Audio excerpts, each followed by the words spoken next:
c'est à partir de déchets industriels qu'on a connu ce qu'était le bois montréal, qui existe depuis des centaines de millions d'années. Et donc, ça a toujours été perçu comme un déchet, un vice, une saloperie, ce qu'on donne aux pauvres, ce qu'on brûle. Depuis 2 ans et demi, j'ai eu l'occasion et les moyens de tester en champ ce qui m'intéressait. Et en fait, là, on a 7 hectares à peu près d'essais en grande culture, avec un suivi assez pointu au niveau de tout ce qui se passe dans le sol, au niveau des cultures. C'est quand même pas mal et ça nous a permis finalement de mettre au point la technique quelque part. Le sol a pris son envol vers à peu près au milieu du 19e siècle avec les travaux d'un Allemand qui s'appelle Julius von Liebig et qui a mis l'accent sur la chimie. Alors naturellement, en introduisant des produits chimiques dans le sol, on augmente les rendements, mais on augmente également les animaux, les insectes, les maladies, tout ce que vous voulez, en même temps. C'est-à-dire qu'on donne à manger à tout le monde sans discrétion. On s'est aperçu que dans la littérature, bien qu'on connaisse beaucoup de choses dans le sol, il n'y avait aucune synthèse et la pédogénèse comme telle n'était jamais prise en compte.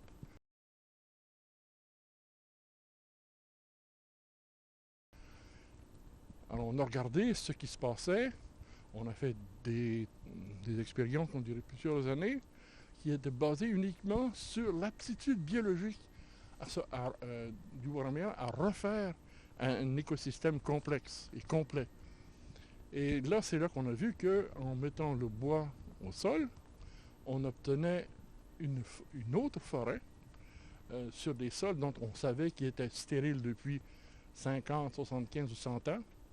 Et dans les 10 années qui ont suivi, la forêt était réinstallée partout. Alors on a observé énormément de choses, en fait des résultats très marqués à différents niveaux. Bon alors première chose évidemment l'augmentation très spectaculaire des taux d'humus parce que dans le BRF il y a énormément de carbone et que ce carbone se transforme avec un taux très important, ce qu'on appelle coefficient isohumique, en humus justement. Donc on a la moitié du carbone du BRF se transforme en humus.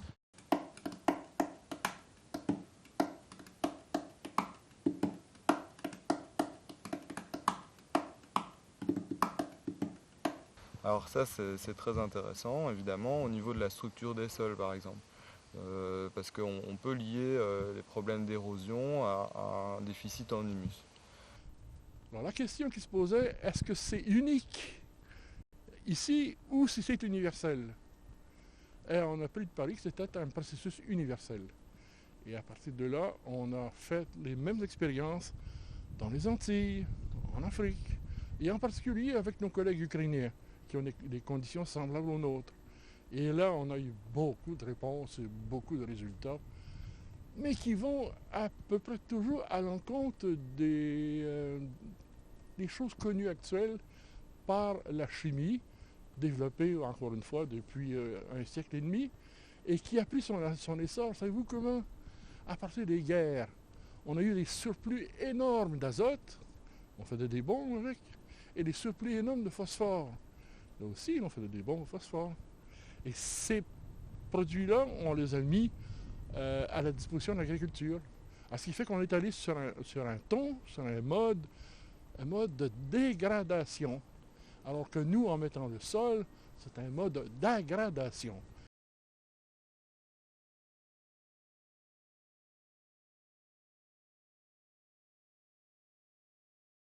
Le BRF va stimuler la vie du sol et notamment les champignons qui vont aller immobiliser, capter de l'azote d'une façon très régulière et très prévisible.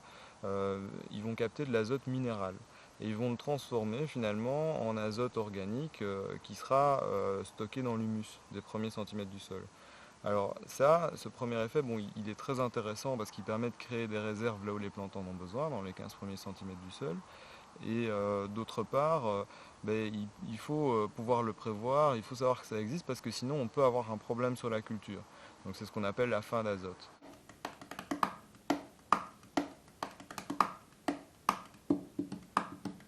En fait, pour comprendre ce qui se passe, c'est que la vie du sol va aller chercher l'azote minéral qui est potentiellement polluant et lessivable. Il va aller le chercher et il va le transformer en humus. Et le problème avec le BRF, le seul problème, parce que ça n'inhibe pas la germination des plantes, ça apporte tous les autres éléments, il y a une nette amélioration, hein, donc le calcium, le phosphore, le magnésium, bon, tout ça il y a une amélioration de tous les autres éléments et oligo-éléments.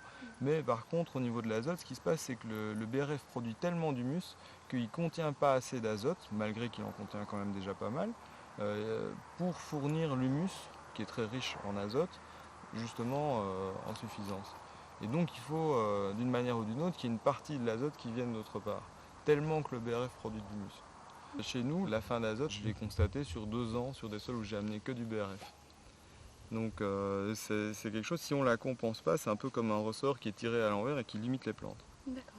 Maintenant, bon, ça va peut-être pas les empêcher tout à fait de pousser, mais nous, en grande culture, on travaille très juste, quoi, hein, donc on essaie vraiment de gagner des quintaux. Et bon, sur céréales, si on fait 80 quintaux, on n'a pas envie d'en faire 60, quoi. On n'a pas envie de passer 2 ans à faire 60 quintaux ou 40. On veut faire 80 quintaux. Le fait que l'azote manque est un signe de reprise de l'activité biologique intense, la reproduction intense, qui récupère tout ce qui est disponible dans le milieu en tant qu'azote pour fabriquer des protéines, fabriquer des systèmes assez complexes. Et ceci n'affecte pas la croissance des plantes. Ça n'est pas une carence en azote. Alors, tous les agronomes ont identifié ça comme étant une carence en azote. C'est tellement vrai que lorsque on réintroduit au bout de 2 ans du boraméal, une deuxième fois, cette fin d'azote n'apparaît pas, puisque l'équilibre biologique est bien établi.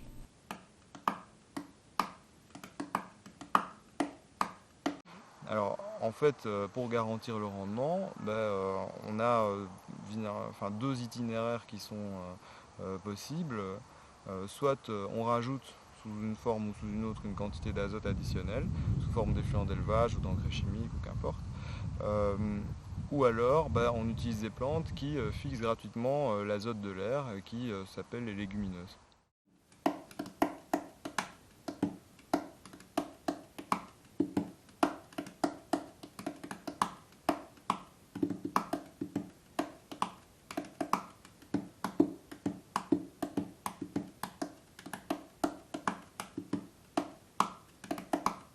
Et en fait, effectivement, après quelques temps, on en arrive à des sols qui réagissent comme des sols naturels.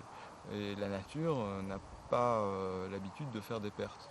Donc c'est pas rationnel pour la nature de faire des pertes. Donc un sol naturel, il ne va pas laisser s'écouler d'éléments nutritifs. Tout est géré et les plantes poussent très bien. Et il n'y a pas de problème. Donc j'apporte une fertilisation complémentaire qui me permet de faire 80 quintaux sans rien laisser. Et ça c'est facile, je peux le calculer et ça marche très bien, quoi. D'accord. Alors ça, pour éviter la fin d'azote. Mais bizarrement, quand même, la chose que j'avais remarqué l'an dernier, c'est qu'en colonisation de champignons, il n'y en avait pas, absolument pas. En tout cas, pas visible, quoi. Bon, et bizarrement, là, la chose qu'on voit, c'est que ces pieds là, qui sont en train de venir, ils étaient en stress.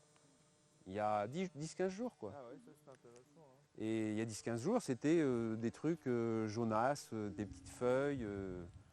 Tu te dis, ça tient ou ça tient pas? Et puis... Et nous, dans l'expérience qu'on a faite dans notre petit jardin, pareil, on a vu que les plantes, elles étaient un peu molles, elles semblaient pas très vigoureuses. On y a passé 10 jours, et au bout des 10 jours où on était là, on a vu à l'œil nu que voilà, les plantes, elles reprenaient leur place. Et ça, c'est pour ça que moi, à tous les gens qui viennent ou en stage ou à qui j'en parle, je leur dis que pédagogiquement, c'est bien de voir ce basculement. De voir que le sol, il change de régime de fonctionnement et que la plante se retrouve. Et puis ça, quoi, celui-là, là, il y a 15 jours, 3 semaines, c'était un pied malingre, comme ça un peu. Et puis là, il part en tige vite, quoi. Et puis en fruits, quoi. Il y a les fruits qui sont là, hein.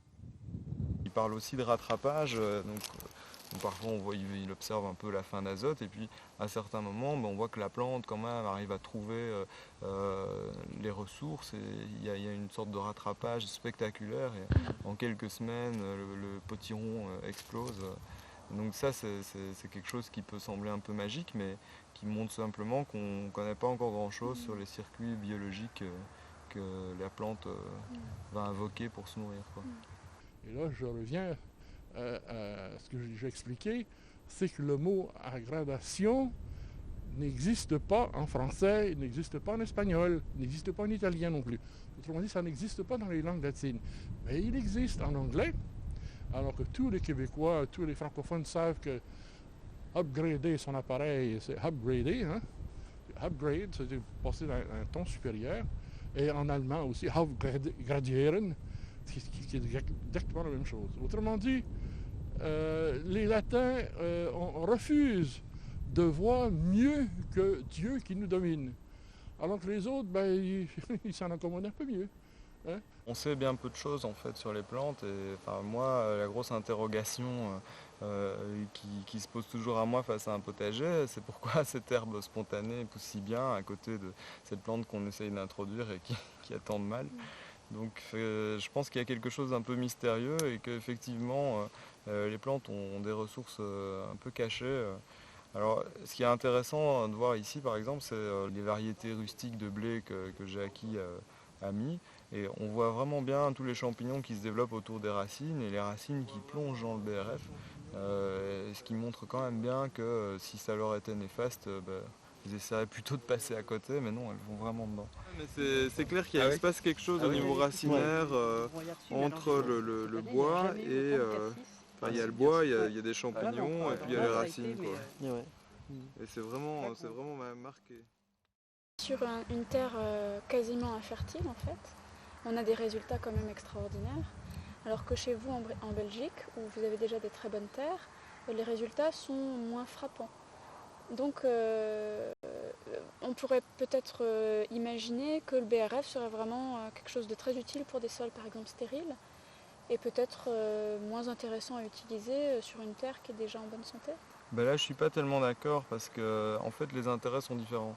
Donc ici, sur une terre comme celle-ci, il faut absolument l'enrichir, lui redonner la vie, lui permettre de stocker l'eau, de gérer les nutriments, apporter des nutriments, et tout ça le BRF peut le faire. Ouais, entre 5 et 10 cm. Chez nous, sur des terres de grandes cultures, extrêmement riches d'aliments fertiles, etc., on observe des problèmes qui sont plutôt environnementaux. Ces terres sont tellement exploitées qu'elles deviennent sensibles à l'érosion, qu'il faut les protéger, et qu'elles sont aussi sensibles à la surfertilisation.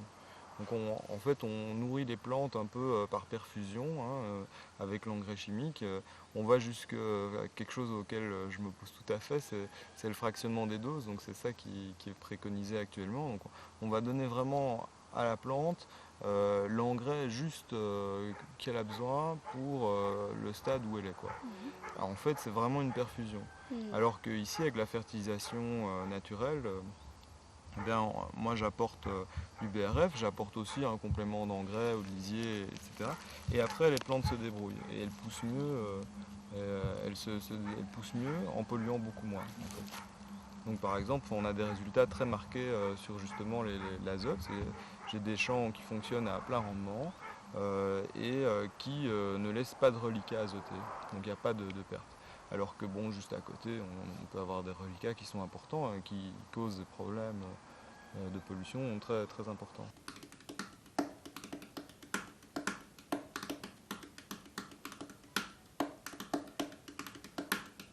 On fait beaucoup d'importations en fait pour pas mal de produits frais en Belgique en tout cas, surtout en produits bio. Donc on a 80-90% d'importation sur les produits frais, sur les céréales panifiables, sur les fruits et légumes. Donc c'est quand même assez embêtant au niveau de l'autonomie, quoi. Donc le marché veut manger plus de bio qu'on en produit, quoi. Et par contre au niveau des produits animaux, il y en a trop. Parce qu'il y a une dépendance, parce que la vache c'est ce qui produit le fumier c'est ce qui fertilise les champs, on en a besoin, et puis voilà. Or avec le BRF, justement on pourrait en revenir à plus de maraîchage, ce qui serait en équilibre avec le marché quelque part intérieur de nos pays, et des plus petites exploitations, parce que 2-3 hectares en maraîchage, c'est déjà une grande surface, quoi. Or, avec le BRF, on pourrait faire 2-3 hectares et des petites fermes, 2-3 hectares, et peut-être aussi des parties de la ferme qui serviraient à la production du BRF, que ce soit des haies qui permettent de faire du bois de chauffage aussi, ou alors peut-être même des taillis à courte rotation qui sont peut-être plus productifs au niveau BRF, ou alors des forêts jardinées produisant du bois d'œuvre et des taillis, tout ça. On pourrait avoir des exploitations de taille beaucoup plus humaine. On doit de préférence aménager la forêt plutôt que d'aménager des arbres. Les arbres font la forêt, mais la forêt est beaucoup plus complexe que ça. Et ce qu'on veut introduire en agriculture, c'est la fertilité, la complexité du milieu forestier. Et ça, c'est possible sans les arbres. Alors, ça-ci jette produit beaucoup de difficultés, d'angoisse chez les agriculteurs en disant on va mettre des caractères forestiers sans les arbres, ça n'a pas de sens. Mais si, ça a du sens, parce qu'on n'a plus les moyens, on a des moyens bien supérieurs à ce qu'on avait plus tôt, et le bois raméal comme tel transporte la fertilité, transporte la biodiversité. C'est l'agent de biodiversité le plus important. C'est ce qu'ils ont fait à Madagascar, ils ont replanté. Au début, les gens allaient un peu défricher, et puis très rapidement, ça devenait trop loin. Et ils ont été très intéressés justement de participer à des programmes de reforestation pour avoir de la matière et entretenir le cycle, quoi.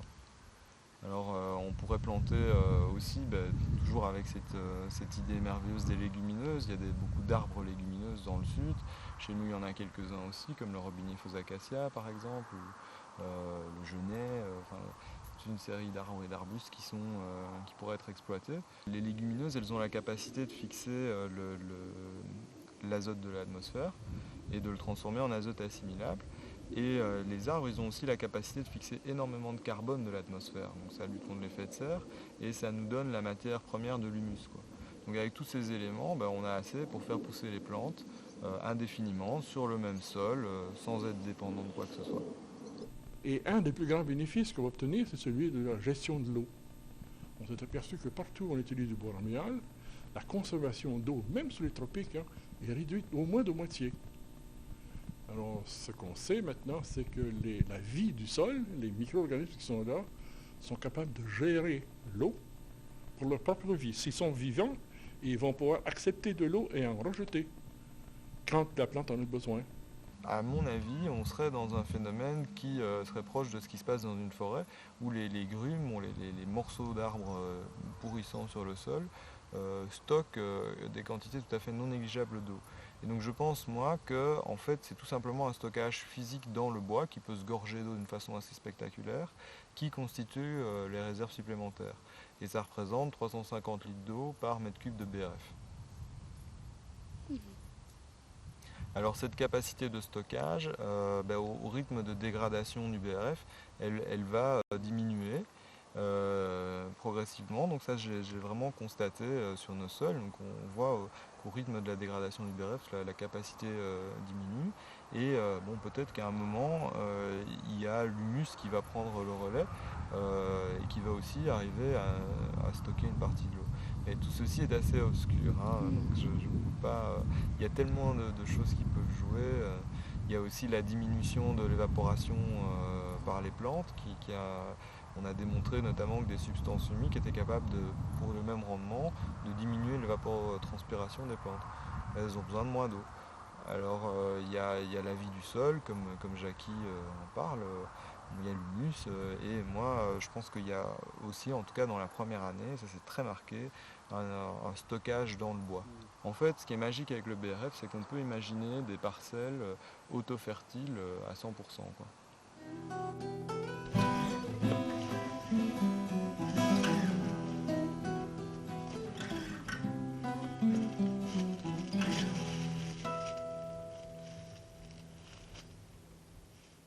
Ici, avec la pomme de terre, on n'a pas les plus grosses pommes de terre, on n'a pas les meilleures pommes de terre, mais on a des pommes de terre qui contiennent de 30 à 40% de plus de matière sèche. Donc il n'y a presque plus de maladies dessus, c'est une véritable évolution à telle enseigne que les agronomes sont venus un jour nous dire que les pommes de terre qu'on avait là, on avait mis de l'engrais dessus, puis on les avait flouées. Donc ça n'est pas le cas. Oh, c'est tellement simple que les gens n'y croient pas. Hein. Oui, Mais et alors quoi? Ben non, il suffit de le mélanger aux 10 premiers centimètres du sol, mettre éventuellement un petit peu d'azote et on peut planter directement et ça pousse. C'est très facile.